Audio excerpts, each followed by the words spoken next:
एक पाथे का काम उनका अभी यहाँ से उद्बोधन करेगा। श्रद्धेय राजनाथ सिंह जी यहाँ पधारे हैं। मैं आदरणीय राजनाथ सिंह जी को चूंकि उनके सानिध्य में रहकर हम लोगों ने उनसे अपने जीवन में राजनीतिक क्षेत्र में बहुत प्रकार का मार्गदर्शन, बहुत प्रकार का बातें, बहुत प्रकार की शिक्षा उनसे प्राप्त की है। मैं प्यारे विद्यार्थियों से कहना चाहता हूं कि राजनीति के क्षेत्र में हम लोगों ने बहुत सारे लोगों को देखा होगा, लेकिन वो एक ऐसे व्यक्तित्व हैं जिनको हम अजात शत्रु कह सकते हैं, जो अजात शत्रु के रूप से जाने जाते हैं। और केवल भारतीय जनता पार्टी में ही नहीं बल्कि देश के समस्त राजनीतिक दलों में उनकी जो स्वीकार्यता है, जो उनको माना जाता है, उनकी स्वीकार्यता के नाते उनकी हर बात को बहुत गंभीरता से आगे बढ़ाया जाता है। आज हम सबके बीच में है। मैं देवभूमि उत्तराखंड की देवतुल्य जनता की ओर से आपका हार्दिक स्वागत एवं अभिनंदन करता हूं।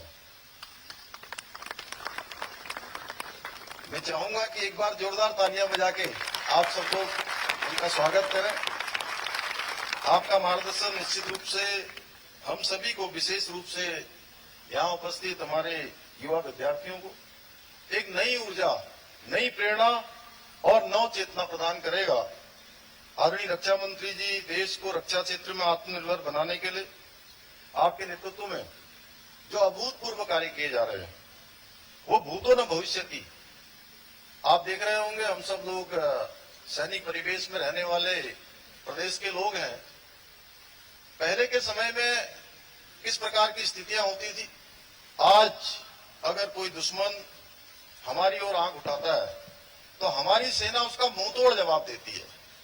चाहे वो गलवान हो, चाहे तवांग हो, चाहे पुलवामा हो, हर क्षेत्र में आज दुश्मन को उसके घर में जाकर मारने का काम हमारी सेना आपके नेतृत्व में और हमारे देश के यशस्वी प्रधानमंत्री मोदी जी के नेतृत्व में कर रही है।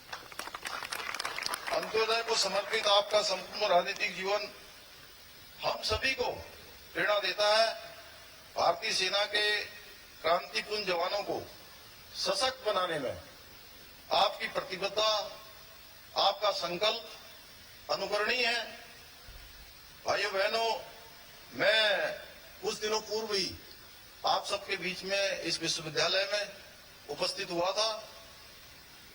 तब मैंने एक बात अनुभव की कि जब भी मैं इस विद्या के मंदिर में आता हूं, हमेशा एक नया उत्साह, नई ऊर्जा और नई शक्ति यहां से प्राप्त होती है।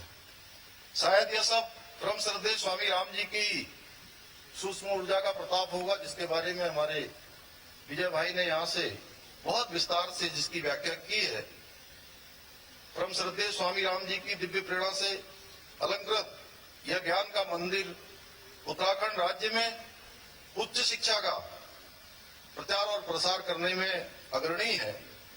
इसके साथ साथ जहां शिक्षा के क्षेत्र में, चिकित्सा के क्षेत्र में, इस क्षेत्र के अलावा हमारे पड़ोसी देश हिमाचल प्रदेश, उत्तर प्रदेश के भी लोगों को स्वास्थ्य के क्षेत्र में, चिकित्सा के क्षेत्र में अपना योगदान दे रहा है। भाइयों बहनों, यहाँ एक शिक्षित व स्वस्थ समाज के निर्माण को के अपने उद्देश्य को सार्थक करने हेतु स्वामी राम जी ने अपना संपूर्ण जीवन समाज को समर्पित किया था। किस प्रकार से उन्होंने तमाम कठिनाइयों को, तमाम संघर्षों को गले लगाते हुए उन्होंने इसको आगे बढ़ाने का काम किया है। इसकी एक बड़ी कहानी है। उन्होंने 1970 में संयुक्त राज्य अमेरिका में Himalayan institute of yoga science and philosophy की स्थापना कर भारत के प्राचीन ज्ञान को संपूर्ण विश्व के अंदर रखने का महान कार्य किया। स्वामी राम जी के मार्गदर्शन में यहाँ पर मल्टी स्पेशलिटी अस्पताल और आयुर्विज्ञान महाविद्यालय की स्थापना की गई। हिमालयन इंस्टीट्यूट हॉस्पिटल ट्रस्ट संस्था की स्थापना के लिए वो भारत आए थे। मुझे प्रसन्नता है कि पिछले 30 सालों में स्वामी राम विश्वविद्यालय अपने संस्थापक स्वामी राम जी के विचारों को आगे बढ़ाते हुए उत्तराखंड में ही नहीं बल्कि आज जैसा आपने विजय जी ने बताया कि 30 जो मेडिकल कॉलेज है उनके भी प्रशिक्षण का केंद्र बिंदु है और भारत भारत के एक आदर्श संस्थान के रूप में जाना जाता है।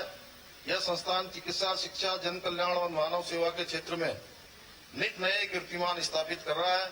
इतना ही नहीं, दूरस्थ क्षेत्रों में जाकर हमारे जहां पर आज जगह जगह पर स्वास्थ्य की सेवाएं न होने के कारण से, तमाम प्रकार की और सुविधाएं न होने के कारण से जहां से लोग पलायन कर रहे हैं, उन क्षेत्रों में भी अपनी सेवाओं को देने का काम कर रहा है। भाइयों बहनों, विगत 8 वर्षों में हमारे देश के यशस्वी प्रधानमंत्री श्री नरेंद्र मोदी जी के नेतृत्व में हमारा देश दुनिया में अन्य क्षेत्रों के साथ साथ चिकित्सा के क्षेत्र में भी एक महाशक्ति के रूप में उभरा है। कोविड महामारी के पश्चात विश्व ने भारत के राजनीतिक नेतृत्व की दूरदर्शिता, यहाँ के चिकित्सकों और वैज्ञानिकों को क्षमता को पहचाना है। जब समूचा विश्व कोरोना महामारी से ग्रस्त था, चारों ओर महामारी के कारण भय का माहौल बना हुआ था, तब भारत ने दुनिया का मार्गदर्शन किया और एक नहीं दो स्वदेशी वैक्सीन उपलब्ध कराकर सर्वे भवन्तु सुखिना के भाव को चरितार्थ किया। और इतना ही नहीं, जहां भारत के लोगों को वैक्सीन लगाई गई, वहीं दुनिया के अन्य देशों को भी वैक्सीन देने का काम हमारे भारत की सरकार ने किया। यह इस बात को दर्शाता है कि नया भारत नए प्रयासों द्वारा नए अवसरों को सृजित करने की क्षमता रखता है। इस नए भारत की नींव है।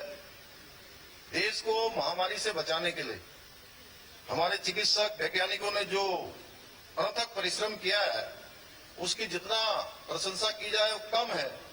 पर मैं इस अवसर पर यह भी कहना चाहूंगा कि अभी आपका कार्य पूरा नहीं हुआ है,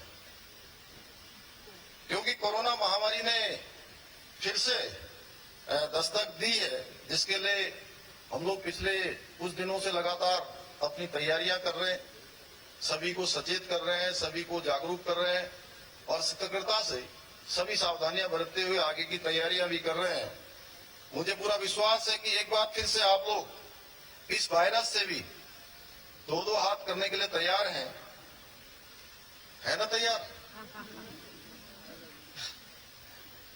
भाइयों बहनों, एक समय था जब उत्तराखंड के लोगों को उपचार के लिए बहुत कठिनता का सामना करना पड़ता था और तमाम अन्य शहरों में दिल्ली जाना पड़ता था, दूसरे शहरों में जाना पड़ता था, चंडीगढ़ जाना पड़ता था। परंतु आज उत्तराखंड में भी हमारे यहाँ पर विश्व स्तरीय स्वास्थ्य सुविधाएं उपलब्ध है। हमारी केंद्र की सरकार के सहयोग से इन सुविधाओं को उत्तराखंड के सुदूरवर्ती क्षेत्रों तक ले जाने का कार्य लगातार किया जा रहा है। यहीं बगल में हमारे यहाँ पर ऋषिकेश में जो एम्स स्थापित हुआ और भविष्य में जिसके बारे में डॉक्टर धन सिंह रावत जी ने कहा कि कुमाऊं क्षेत्र में भी जो दूसरा सेंटर एम्स का बनने वाला है, वो इसका प्रत्यक्ष प्रमाण है कि हमको अच्छी सुविधाएं मिल रही हैं और मिलने वाली हैं।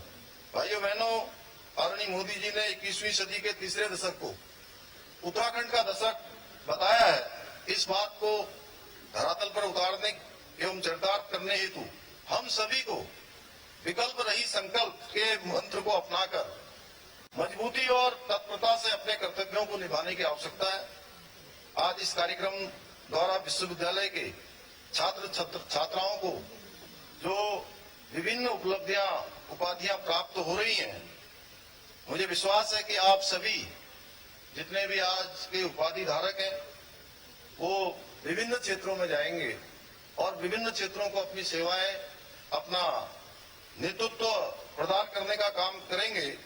साथ ही जिस विद्या के मंदिर से हम सब लोग शिक्षा लेकर जा रहे हैं, स्वामी राम जी के बताए मार्ग पर चलकर हमेशा राज्य के, देश के नागरिकों की सेवा करेंगे।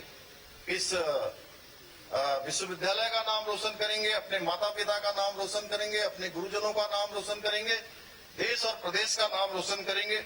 मैं उपाधि से सम्मानित होने वाले समस्त छात्र छात्राओं को ढेर सारी शुभकामनाएं देता हूं और आप सभी विद्यार्थियों के उज्जवल भविष्य की कामना करता हूं। साथ ही मैं आप सभी से यह आग्रह करता हूं कि आप लोग देश और राज्य के प्रति अपनी जिम्मेदारी निभाने और चिकित्सा के क्षेत्र में विश्व में अभूतपूर्व कार्य करने के लिए अभी से तैयार हो जाएं।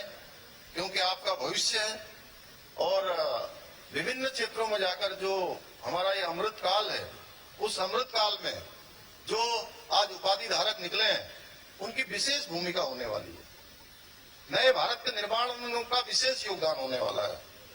मैं एक बार पुनः मेरे मार्गदर्शक, पथ प्रदर्शक व देश के यशस्वी रक्षा मंत्री जी का देवभूमि उत्तराखंड में आने पर और आप सभी को आशीर्वाद देने के लिए उनका दिल की गहराइयों से हार्दिक स्वागत एवं अभिनंदन करते